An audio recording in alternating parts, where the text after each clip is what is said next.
Welcome to the Uncommon Career Podcast, helping you tap into your God-given identity so that you can get confident, get hired, and boost your income. Subscribe for career motivation and God stories, for practical job search and career advancement strategies, and for biblical truths to help you thrive at work and make an impact. Okay, friends, so you applied for a position. And now, if I were to ask the hiring manager what they know of you or what they think of you as a professional, what would they say? Here's the thing. They are going to look onto LinkedIn and they may not have anything else to go off of but your resume, your cover letter, and your LinkedIn. And of all of those, LinkedIn is the one that seems to have the most life in it. It has visuals. You can see, your comments. You can see, your connections. You can see how you've decided to display things with just a smidge more creativity. So what would your manager say? In this episode, I'm going to talk to you about why LinkedIn is so important, what it is that you need to do in order to get found and to get hired on LinkedIn. And I'm going to talk to you about a few steps you can take, sort of a this, not that, so that you can stop wasting time on those features that maybe aren't quite as important on LinkedIn and instead focus your time on the features that are going to get you noticed. Before we do all of that, I just want to talk to you about the recruiter's journey. So the recruiter's journey are the few steps. We're going to talk about the beginning of the recruiter's journey. This is the few steps that recruiters are going to take in order to find candidates for a particular position. So the first thing they're going to do is hop onto their desk and they're going to realize that, hey, there's a job posting on my desk. It's for an electrical engineering position in Los Angeles, California, and the manager says it is top priority and it must be filled in the next 30 days. And so now this recruiter says, okay, there are hundreds of thousands of electrical engineers, and how am I going to narrow it to the right 10 candidates? It's one thing to say I want to narrow it to the top 3 candidates, but the top 3 candidates may not even be interested in looking for positions or may not even want to work at that particular company. So the recruiter has to find folks that are great at their job, that are excited to work for the company, and that are right now looking for a change. Now, how does he find that? Because on LinkedIn, you see a ton of profiles, but you're not quite sure who's who and who wants what company, who wants what job, who's going to respond to you, who's a great candidate, right? So how does the recruiter identify these folks? This is why LinkedIn is so important. Because if you work your profile correctly, then that recruiter is going to find you because you're going to signal in 5, 6, 7, 8, 9, 10 different ways that you are a good fit for the company, that you are looking for a position, that you're an electrical engineer, that you're looking for jobs in Los Angeles, California, and that you specifically want to work for that company in that department. And I'm going to show you how to do that. All right, so before we hop into that, I want you to know a few statistics though. A little bit of encouragement, we'll say. So did you know, and this is actually from a book on LinkedIn. It is a book called Linked. And it's actually called Linked, Conquer LinkedIn, Get Your Dream Job, and Own Your Future by Omar Garriott and Jeremy Scheifling. I hope I'm pronouncing that right, Jeremy. Tell me if I'm not. But according to them, and they worked at LinkedIn, so they know this, each application or each job posting on average gets 200 to 300 applications, and the recruiter has to narrow it down to only one hire. Now, in addition to that, in order to get those 200 and 300 applications, the recruiter is looking not only at folks who apply on their own without ever being asked, but a recruiter has an active role in the process. That's what they're called, a recruiter. They have to recruit. They don't just wait to get applications, right? Because sometimes it's like when you put a website up and nobody shows up, it's because you've got to go out there and fish. So a recruiter has to go out there and fish. And so the recruiter collects 200 to 300 applications and has to narrow down to one hire. In addition to that, you also have a lot more technology going into the hiring process. There's, automation and systems and machines and algorithms and artificial intelligence interviews, right? So there's less and less human touch. And this is because there's so many applications out there. Finally, most recruiters and most managers are going to vet every single applicant that they are going to interview via a LinkedIn profile. And if you don't have a LinkedIn profile, or if your profile is one of those profiles that maybe needs quite a bit of work, then chances are they're going to decide that you're not quite as strong a candidate based on the information that they currently have. Now, you could be a fantastic candidate, but if your LinkedIn doesn't show that, then they may not ever really find out. So at the end of the day, I want you to know that there are ways that you can optimize your LinkedIn profile to get found by recruiters, even if you never knew the application was even open. Recruiters can find you and message you. And B, that when they find you, they can look at your profile and decide that you are a great fit for that company. And there's two ways we're going to do that. The first one is going to be search engine optimization to help you get found for specific roles and possibly even specific companies. The second thing we're going to talk about is targeting for the human eye, for the recruiter or the manager, so that when they look at your profile, your dream companies and dream departments that are hiring for those positions that you want, they are going to see that you are the perfect fit. All right, so let's get started with the first part. When the recruiter searches for your profile, they are going to literally enter, and this is how most searches begin. This is, again, according to that linked book, because it gave so many good statistics and so much good information that I thought I'd share with you here. But the first thing they're going to do is they are going to search for the name of the position and the location. Because even though there's thousands of electrical engineers in the world, most are not willing to travel halfway around the country for a position, right? And so this person, this recruiter, wants to find folks who are already in the area or who are interested in working in the area. So what you are going to do on your end is to make sure that your headline, the most important part of your LinkedIn profile, is optimized. So your headline should include the name of your title, the title that you're going for, of course, the title of the position that you want to achieve. And you can always, make sure and include it as, seeking, and then the title of the position that you're interested in. And so you want to include that title so it comes up in the search. And at the same time, you also want to make sure that your industry in your profile is accurate to the industry for the position you want to go into. And finally, your location. Now, if your location is currently not the place where you want to get hired, if you currently live in London, or that's maybe too far. If you currently live in, Texas, and you want to work in Los Angeles, know that in LinkedIn, you're able to put multiple locations. So you can put Texas as one of them because that's where you live, but you can also put Los Angeles as another location. So you want to make sure that your search engine optimization is ready and set so that when the recruiter types in the name of the position and the location, your name is among the names that pop up. Now, once they pop up, they're going to be able to see a whole bunch of profiles on that search, but not everyone's going to have a picture and not everyone's going to have a banner.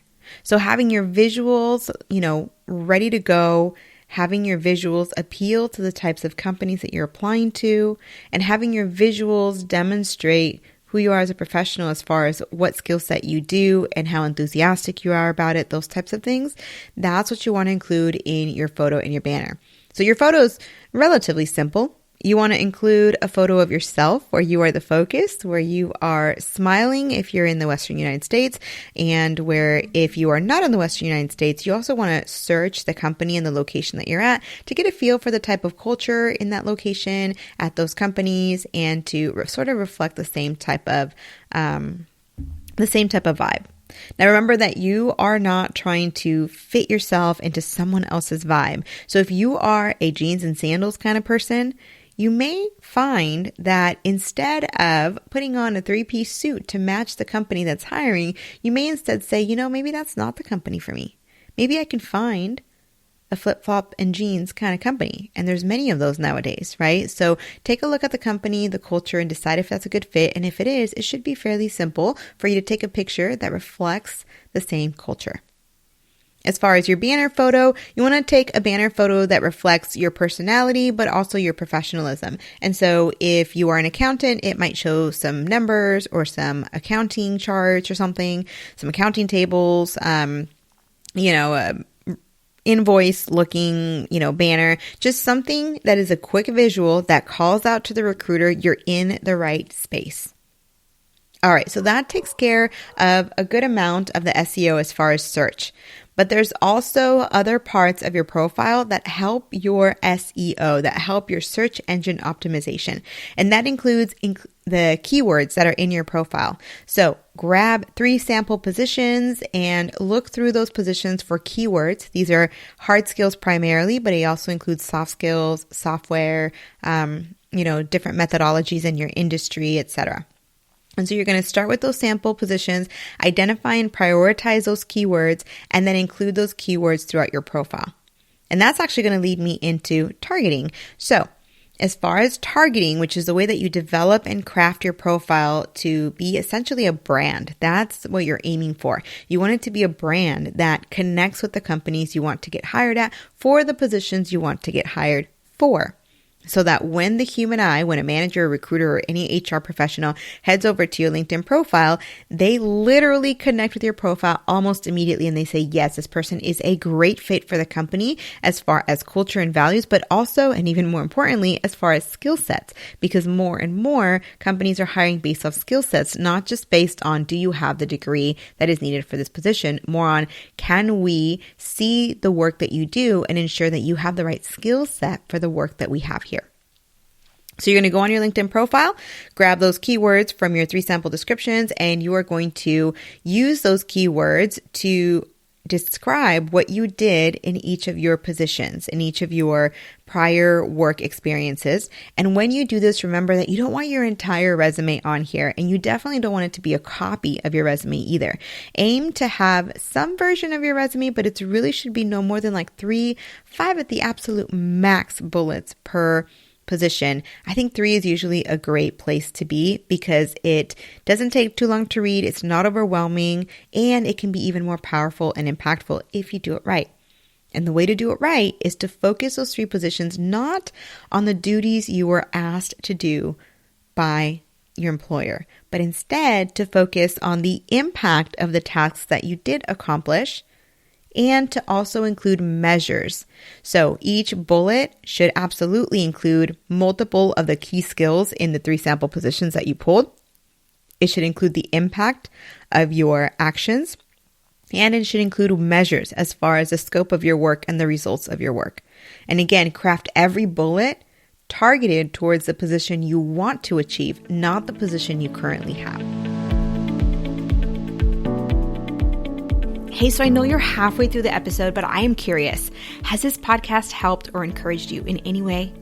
Well, if it has, a free, fast, and really easy way to support me and the Uncommon Career podcast is to rate and review. You can even do this right now as you're listening. Just head to the Uncommon Career podcast show page, scroll down, and below the list of episodes, you can tap the 5-star rating and leave a review. Let me and others know which episode or topic impacted you the most, because it means the world to me to hear from you, and it helps others to see that the work is making an impact. Rate and review today and help me move the message forward.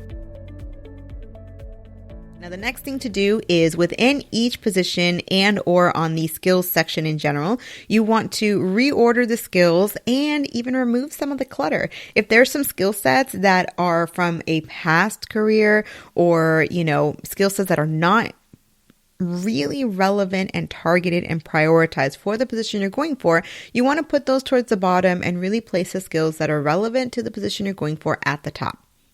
The next thing to do as far as targeting, and this is, not necessarily SEO related, but it's going to help a ton. And this is to connect with, follow, engage with relevant companies, with recruiters at those companies, with employees at those companies, managers at those companies. Basically start to get into the mix, right? Start to get into the Kool-Aid and see okay, I really love working for XYZ. I would love to work for XYZ company. So let me be a part of their culture already. Let me like the company. Let me read what they're putting out there. Let me comment on their posts. And basically what that's going to do is it's going to show the recruiter, when the recruiter searches for you, they'll be able to see who is engaged.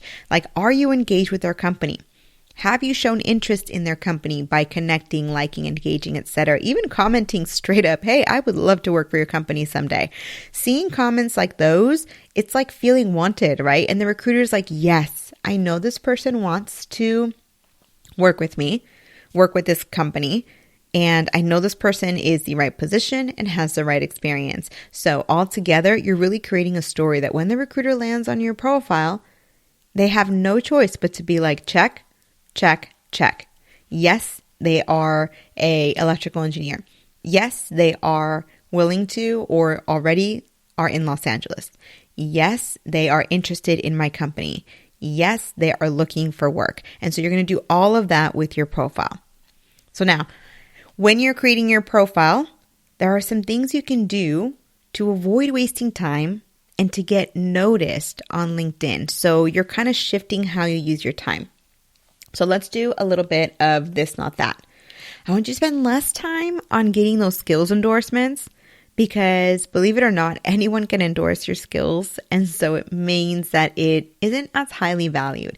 Now, I've heard other folks say that, yeah, get endorsements. But honestly, because anybody can endorse your skills, it makes it kind of difficult because it's not really results focused. There's no proof of it. And it's hard to say like what that actually means. So if I were you, instead of getting skills endorsements, which are a simple click by pretty much anyone on LinkedIn, I would focus your time on getting 3 high quality recommendations. So figuring out who knows you really well and can speak really detailed about the work that you do in the area that you're interested in going into.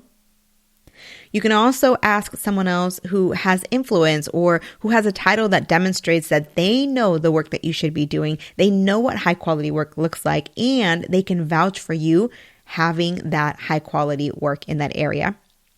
And then you can get a third recommendation from someone who is either a colleague or a manager or someone who maybe you collaborated with. And so ideally, you have someone who knows you really well, someone who is in a position of authority that can speak to your skill set, and someone that you've collaborated with. So now they can see sort of the full circle experience of what it's like to work with you as an employee, what it's like to work with you as someone who is honing your craft, and what it's like to work with you on a team.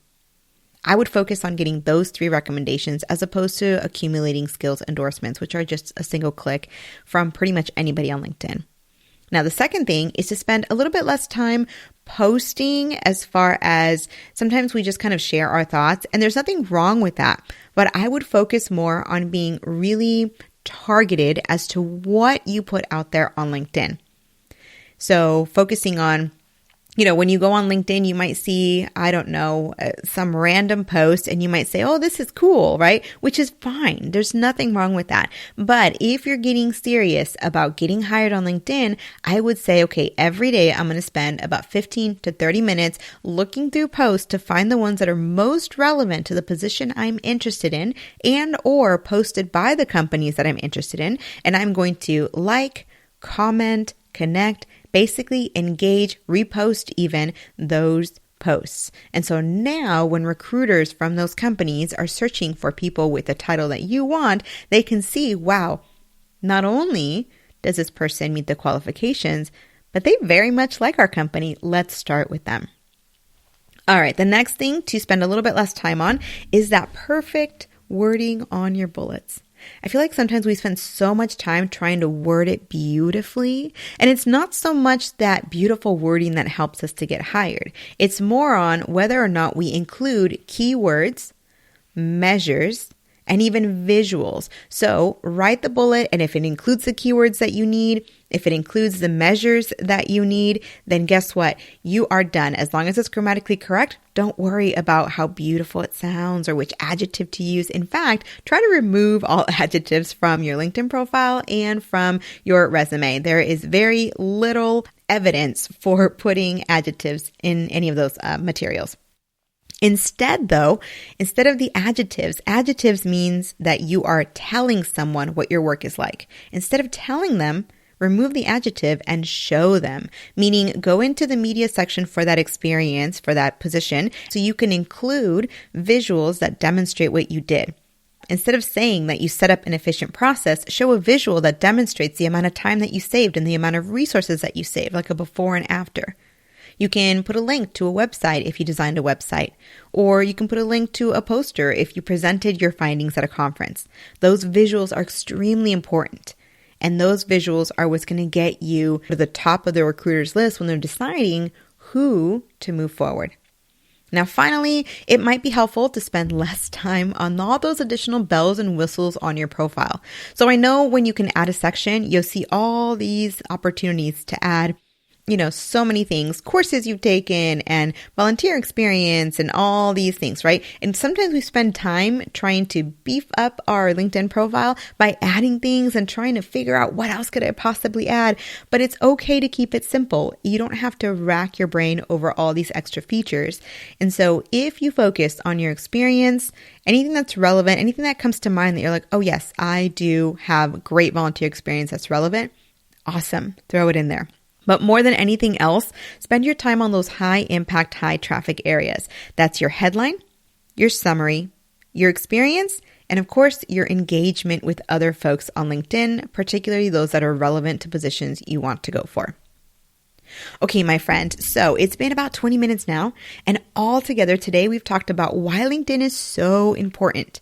We talked about the fact that recruiters always start with a search on LinkedIn, and your number one weapon to get into their list is to optimize your headline, optimize your keywords, optimize, your photo, your banner, your location, your industry to make sure you come up on that list. Then we talked about not only how to get found, but also how to get hired, which means when you target your profile, first they search and they say, yep, this person is on the list. Cool. Based off what they see, they decide to click on your profile, and then you really start courting them. You really show them that you're a great fit. And we finished up with talking about how to spend the time on the right things and how to avoid wasting time on those small features within LinkedIn that are nice to haves, but really aren't going to move the needle quite as much. So focus on the things that we talked about, the headline, the summary, the experience, and then engaging with your favorite companies. And in no time, you're going to have some folks who are reaching out to you. Remember that it's okay for you to reach out to recruiters as well. So if you see that a company is hiring, reach out to recruiters, start a conversation with them. Now, of course, that's something for a different episode, but know that if you are out there, you're optimizing your LinkedIn, I am cheering you on. If you've got any questions, definitely reach out to me. My email is patricia@theuncommoncareer.com. And I would love to answer your question literally in a podcast episode. I can do a whole podcast episode on whatever question you ask. I'll give you a shout out on the episode as well. And just know that no matter what, I am praying for you. And I'll see you on the next one. Thanks for listening. You came to the right place if you're seeking career direction, are ready to launch your career, if you're looking to change positions, or you want to secure the best offer for your next role. And I've created some resources just for you to help you along the way. First, hear his voice with the 5 steps to God's will for your career. Second, organize your career search. I've got a career transition checklist with 7 career phases and over 30 bite-sized strategies for you to check off along the way. Or grab the Bible-based Mindset Fix. It's a collection of scripture to help you apply truth to negative thoughts so that you can get unstuck and go after your position. Finally, if you have a question that hasn't been answered, then send it in. Email me your question, and not only will I answer it, but I'll also give you a shout out on the episode as well. Again, thanks for listening, and I'll see you on the next one.